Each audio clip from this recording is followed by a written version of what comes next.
중국이 위기에 처했습니다.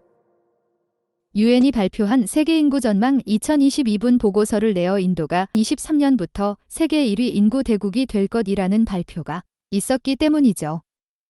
올해 기준으로 중국 인구가 14억 2,600만 명으로 인도의 14억 1,200만 명을 살짝 앞섰으나 내년 중에 인도와 중국의 인구수가 역전을 이루고 이후 격차가 크게 벌어질 것으로 예측했습니다.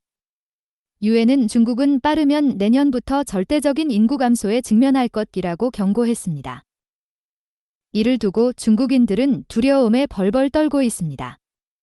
그 이유는 1000년 전 중국의 미래에 관해 서술한 책 황제 지모경에는 전염병은 계속해서 왕성해지고 밥을 적게 먹게 되며 인민은 절반으로 줄어든다라는 예언을 했기 때문이죠. 중국인들이 이 황제 지모경 맹신하는 것에는 이유가 있습니다.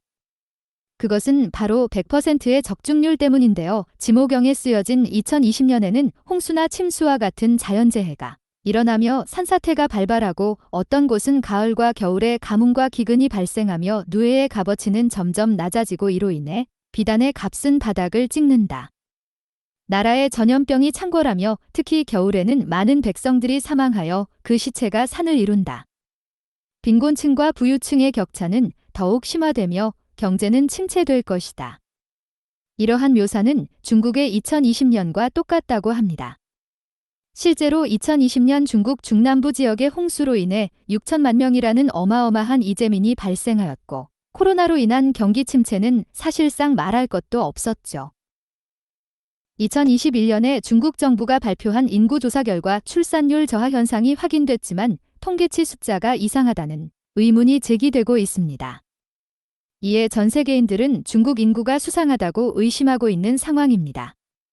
과거 통계와 수천만 명씩 오차는 말이 안 된다는 반응입니다. 중국은 중국의 전체 인구가 전년보다 딱 신생아수 숫자만큼 늘어났다고 발표했는데요. 중국은 코로나로 인해 사망한 인구가 세계 1위이며 여름엔 폭염으로도 수백만 명이 사망합니다. 현재 중국은 폭염이 한 달째 지속되면서 사망자가 속출하고 있다고 합니다. 도로가 휘어지고 타르가 녹는 등 고온이 시달리고 있다. 기온이 44도까지 치솟고 연일 사상 최고 기온을 기록하고 있습니다. 중국은 언론을 통제하여 코로나로 인한 사망자 수도 조작하고 있습니다. 중국 정부는 고령화에 대응하여 그동안 고수해왔던 한가구 1자녀 정책은 펼쳤습니다. 그러나 출산율이 현저히 감소하고 고령화 문제가 심각해지는 일명 중국의 인구 절벽 문제는 손 쓸 수도 없는 사안이 되어버렸다고 중국 학자들은 좌절하고 있습니다. 임시방편으로 중국은 3자녀까지 허용하였습니다. 이를 보면 중국의 인구 감소가 얼마나 심각해졌는지 알 수 있습니다. 특히 미국과의 갈등 속에서 쌍순환 경제를 내세우며 내수 확대를 추진하던 터라 인구 감소는 향후 중국 경제에 리스크로 작용할 수 있기 때문에 중국은 발등에 불이 떨어진 상황입니다.